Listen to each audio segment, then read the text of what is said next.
आज शिवरात्रि और महाशिवरात्रि है और आप तपोवन मंदिर में आए हुए हैं। महाशिवरात्रि के बारे में क्या कहना चाहेंगे? जो बहुत सारी यहाँ पे भक्त लोग इस वक्त भगवान की पूजा कर रहे हैं, क्या कहना चाहेंगे महाशिवरात्रि के बारे में? और शिवरात्रि और महाशिवरात्रि में क्या अंतर है? देखिए, महाशिवरात्रि, ये महाशिवरात्रि के दिन ज्योतिर्बिंदु ओमकार माता शक्ति और ज्योतिर्बिंदु परमात्मा शिव, इन दोनों का विवाह हुआ और असंख्य ज्योतिर्बिंदु आत्माएं उत्पन्न हुई। और शिवरात्रि के दिन जो है वो आदि शक्ति शारीरिक रूप में और शिव स्वरूप शंकर जी, इनका विवाह हुआ और इस जग में, इस पृथ्वी पर मानव की प्रसार शुरू हुआ और मानव जनसंख्या आगे बढ़ी। मानव का जीवन जो है वो आदिशक्ति माता और शिव स्वरूप शंकर जी से ही प्रारंभ हुआ।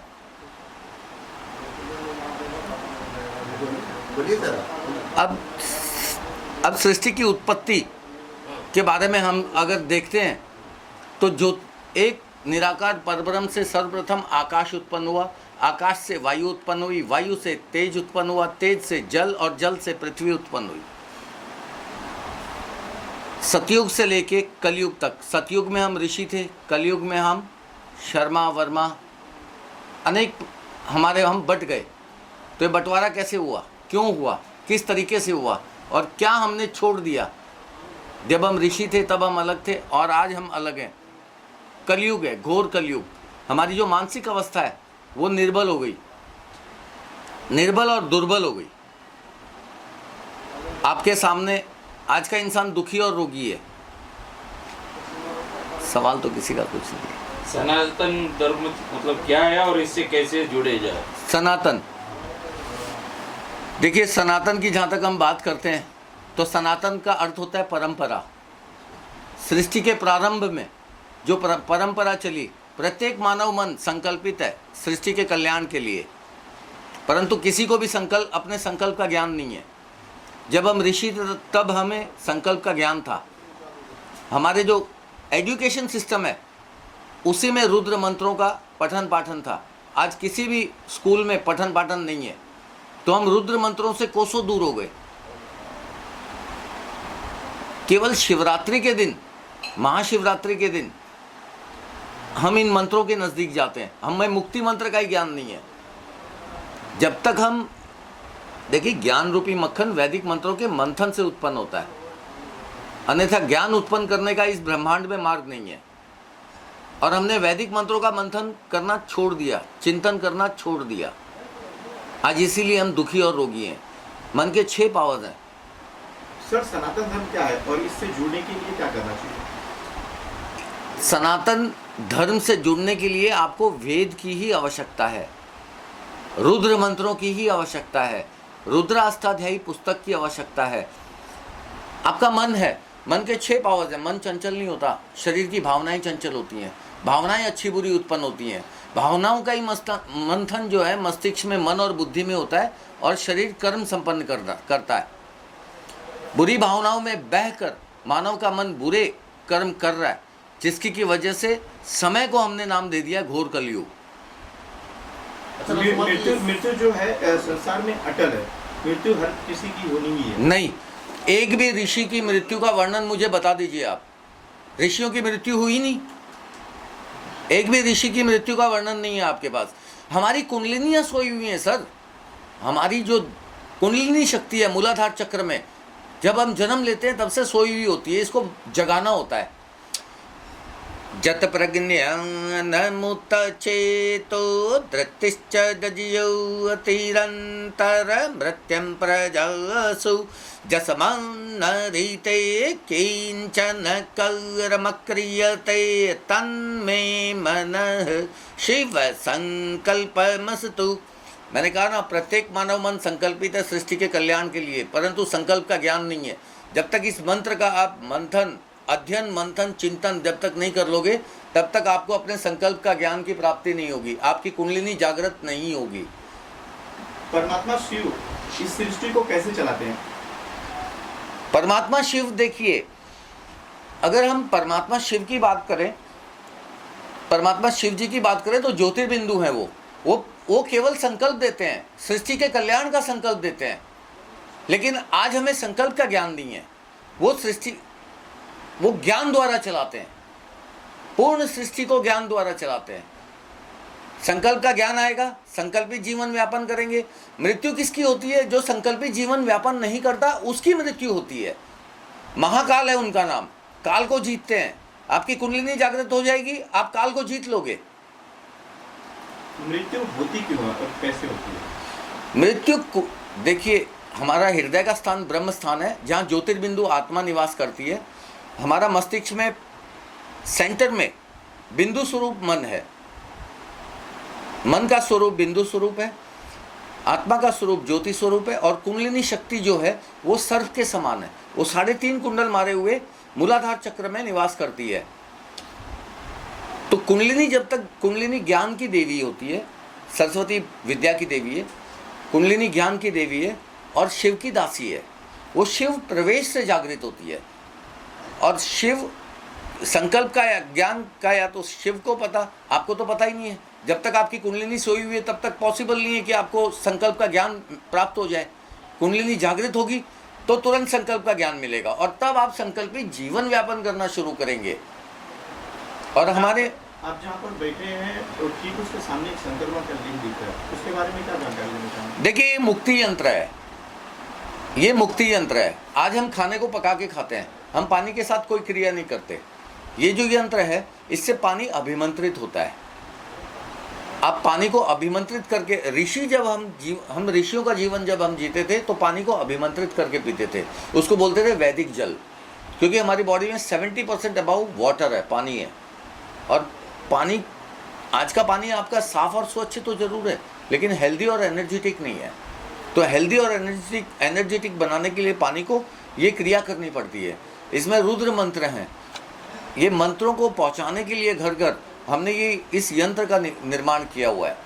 कैसे इसका प्रयोग है और क्या लाभ है इसके? इसमें इसके पूरे लाभ हैं। देखिए, वैदिक जल आपके बॉडी में जाएगा, आपका इम्यून सिस्टम जो है वो चेंज हो जाएगा। बॉडी का इम्यून सिस्टम जब चेंज हो जाएगा तो आप निरोगी जीवन व्यापन करेंगे। आज के तत्वों में जो है वो ऊर्जा नहीं है। क्यों नहीं है? क्योंकि हमने सारे जो जीन्स हैं हमारे अनाज के, हमारे खाने पीने के, फ्रूट्स के, सब्जियों के, सबको मॉडिफाई कर दिया है, जेनेटिकली मॉडिफाई कर दिया है, GMO। तो ये हाइब्रिड्स हैं। हाइब्रिड्स में तत्वों की कमी हो गई है, इसलिए हम रोगी हैं। सूक्ष्म शरीर की रचना जो है वो किस प्रकार की है? देखिए, हमारे जो स्थूल शरीर है उसको तो विज्ञान ने बहुत पढ़ा है। अब सूक्ष्म शरीर के अंग हैं मन, बुद्धि आपके स्थूल शरीर का अंग है। मन, आत्मा, कुंडलिनी शक्ति, नाड़ियाँ, रुद्र वायुएं। अब इनकी स्थापना कैसे है? जो मन है वो, मन का सामने का भाग ब्रह्मणा नाड़ी से जुड़ा हुआ है, उल्टा भाग ईड़ा नाड़ी से जुड़ा हुआ है, सीधा भाग पिंगला नाड़ी से जुड़ा हुआ है, बीच का भाग सुषुम्ना नाड़ी से जुड़ा हुआ है, और पीछे का भाग भी सुषुम्ना नाड़ी से जुड़ा हुआ है। जो हम खाते हैं सबसे पहले हमारे पेट में जाता है, रक्त के माध्यम से तत्व खींचता है शरीर, और वो तत्व आत्मा तक पहुंचाए जाते हैं, हृदय तक। वहाँ इन्हें पकाया जाता है, और पकने से ऊर्जा का निर्माण होता है। ऊर्जा कुंडलिनी शक्ति के पास जाती है मूलाधार चक्र में, और निंद्रासन के समय ये ऊर्जा सारी मन को दे दी जाती है। मन की 5 इंद्रियां हैं, 5 कर्म इंद्रियां हैं, 5 ज्ञान इंद्रियां हैं, जिससे हमारा शरीर चलता है। विज्ञान का मन के बारे में 2 स्टेटमेंट्स हैं। एक स्टेटमेंट में तो विज्ञान बोलता है mind is an activity of brain, एक स्टेटमेंट में बोलता है mind is a mental organ. विज्ञान को भी नहीं पता कि भी मन एक अंग है या एक क्रिया है वास्तविक तौर पे, क्योंकि मन एक सूक्ष्म शरीर का अंग है जिससे विज्ञान स्टडी नहीं कर सका, अच्छे से पढ़ नहीं सका। मन के 6 पावर्स होते हैं: concentration power, cognition power, understanding power, analysing power, decision making power और मेमोरी पावर। ये 6 के 6 पावर्स शिव संकल्पमस्तु के 6 मंत्रों से इंक्रीज होते हैं। अन्यथा इन पावर्स को इंक्रीज करने का इस ब्रह्मांड में कोई मार्ग नहीं है। चंचल हमारा मन नहीं होता, हमारी भावनाएं चंचल होती हैं। आज बुरी भावनाओं में ही बहकर मानव का शरीर बुरे कर्म कर रहा है, और समय को हमने नाम कलयुग दे दिया। ये कमी हमारे में, इंसानों में, क्योंकि इंसानों के मन निर्बल और दुर्बल हो चुके हैं। दुर्बल इसलिए कह रहा हूँ, निर्बल इसलिए कह रहा हूँ क्योंकि दुखी है, और दुर्बल इसलिए कह रहा हूँ क्योंकि एक फाइल का जिक्र आजकल ट्रेंडिंग में है, एप्स्टीन फाइल। दुर्बल मन जो है वो ही इस प्रकार के कर्म संपन्न करता है शरीर में। परमात्मा ने हमें उत्पन्न तो कल्याण के लिए किया था, लेकिन इस सृष्टि का मानव विनाश ही करता जा रहा है। आजकल भाग दौड़ की जिंदगी में ना लोगों के पास खाने का टाइम है, ना सोने का टाइम है। इससे क्या होता है कि बीमारियां बढ़ती जाती है लोगों में। ऐसे लोगों का आप क्या संदेश देना चाहेंगे? देखिए, बीमारियां जो हैं वो हमारी क्रिएशन है। हम वैदिक मंत्रों से दूर हो गए। अब ध्वनि की तरंग हमारे शरीर में कहाँ से उत्पन्न होती है? कंठ से उत्पन्न नहीं होती। ये विज्ञान का गलत है मानना। ध्वनि की चक्र से उत्पन्न होती है। ध्वनि चक्र हैं, 56 चक्र हैं हमारे। एक चक्र 1200 से 1300 नाड़ियों से जुड़ा हुआ है, और आगे चल के नाड़ियां अंगों में फैली हुई हैं। विज्ञान को एनर्जी फ्लो सिस्टम का नहीं पता, ऊर्जा संचार प्रणाली विज्ञान ने नहीं पढ़ी। विज्ञान का कहना है आकाश तत्व शरीर में है ही नहीं, जबकि जल थल वायु अग्नि आकाश 5 तत्वों से बना हुआ है हमारा शरीर। विज्ञान साफ बोलता है there does not exist any space inside the body, जबकि आकाश तत्व से नाड़ियां बनी हुई हैं। 72,000 नाड़ियां हैं मूलाधार चक्र से विशुद्धि चक्र तक। 35 और 40 के बाद हमारी नाड़ियां सिकुड़ना शुरू कर देती हैं। जहाँ जहाँ ऊर्जा का संचार कम होता है वहाँ से ऑर्गन उल्टा सीधा काम करने लगता है, और उसे बीमारी, शरीर में बीमारी का रूप दिया जाता है। भौतिक विज्ञान जो है वो बीमारी के लक्षणों पे काम करता है, बीमारी के कारण पे नहीं काम करता। इसीलिए आपको एक बार आराम मिल जाता है, लेकिन बीमारी का इलाज नहीं होता बिल्कुल भी। यंत्र जो है कैसे प्राप्त किया जा सकता है, किस तरह से प्राप्त कर सकते हैं? 5,100 रुपये में ये यंत्र हमारे सोशल मीडिया वैदिक दुनिया का हमारा पेज है, और स्क्रीन पे आपके पास नंबर्स भी हैं, वहाँ से आप प्राप्त कर सकते हैं very easily. Thank you sir.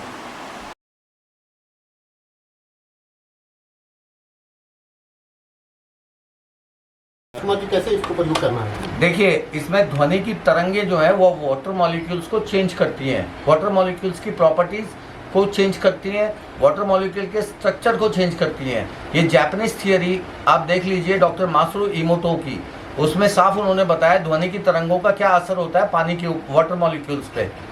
तो वाटर मॉलिक्यूल्स को हेल्दी और एनर्जेटिक बनाने के लिए इस स्पीकर में आपके पास मेरी ही ध्वनि तरंगों में मंत्र हैं, रुद्र मंत्र सारे हैं। तकरीबन 1.5-2 घंटे इसको आप चलाएंगे मंत्रों को, तो ये सारा पानी जो है अभिमंत्रित हो जाएगा, और अभिमंत्रित होके हेल्दी और एनर्जेटिक बन जाएगा। अभी जो आपका पानी है वो हेल्दी और एनर्जेटिक नहीं है, क्योंकि आप लोग आरओ और यूवी से उसको साफ सुथरा बनाते हो, साफ और स्वच्छ करते हो, और आरओ और यूवी जो है वो इलेक्ट्रॉनिक उपकरण होने के कारण उनके वाटर मॉलिक्यूल्स में इफेक्ट डालते हैं, अच्छा नहीं बन अच्छे शेप नहीं देते उनको। जो यूवी रेज हैं उनसे वाटर मॉलिक्यूल्स खराब होते हैं, तो उनको वाटर मॉलिक्यूल्स को चेंज करके अगर आप पिएंगे तो बहुत आपके शरीर पे और आपकी मानसिक अवस्था पे खास तौर पे और शारीरिक अवस्था पे चेंज आएगा। और धीरे धीरे आप इन मंत्रों को सीख भी लेंगे। स्वर और उच्चारण खास तौर पे ध्यान रखना है आपको इनका सीखते वक्त। अब जो 6 मंत्र हैं जो आपके मन को पावरफुल बनाएंगे, माइंड को पावरफुल बनाएंगे, आपके 6 पावर्स को, वो इस तरीके से हैं।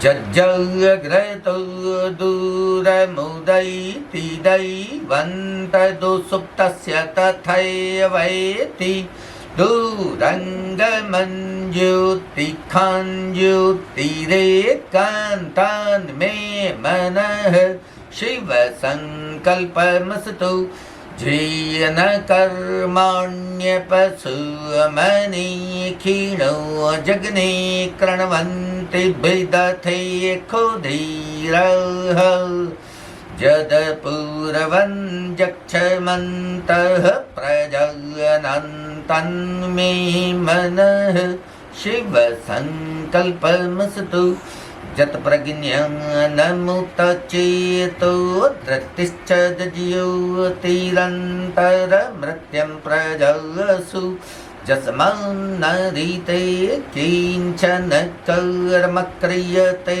तन्मे मनः शिवसङ्कल्पमस्तु।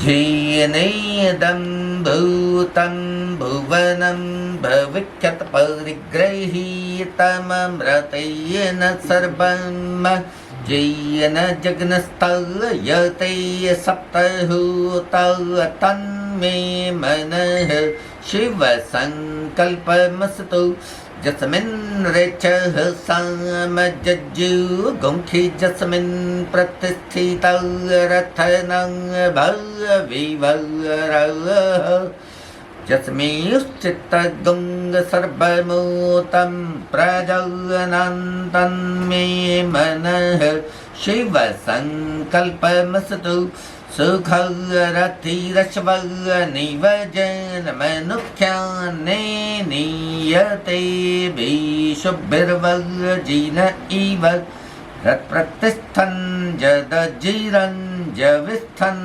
तन्मे मनः शिव संकल्पमस्तु। इन 6 मंत्रों से हमारे 6 माइंड के पावर्स इंक्रीज, ग्रो और बढ़िया होते हैं। बिना इन मंत्रों के इस ब्रह्मांड में कोई मार्ग नहीं है जो हमारे मन को, माइंड को पावरफुल बना सके, कोई मार्ग नहीं है। और इन मंत्रों का पानी आप स्वयं अपनी ध्वनि में अगर बना के पिएंगे तो इतना लाभकारी होगा, इतना लाभकारी होगा जिसकी कोई मतलब परिकाष्ठा नहीं है। यह आपको अभी मेरी ध्वनि में मिलेगा। मेरी ध्वनि में इसी फ्रीक्वेंसी में आपको मंत्र मिलेंगे और इन मंत्रों से आप पानी को अभिमंत्रित कर सकते हैं और उस पानी को ग्रहण कर सकते हैं। हमारा पीने का पानी अलग होना चाहिए, बाकी क्रियाओं का पानी अलग होना चाहिए। Okay, thank you sir.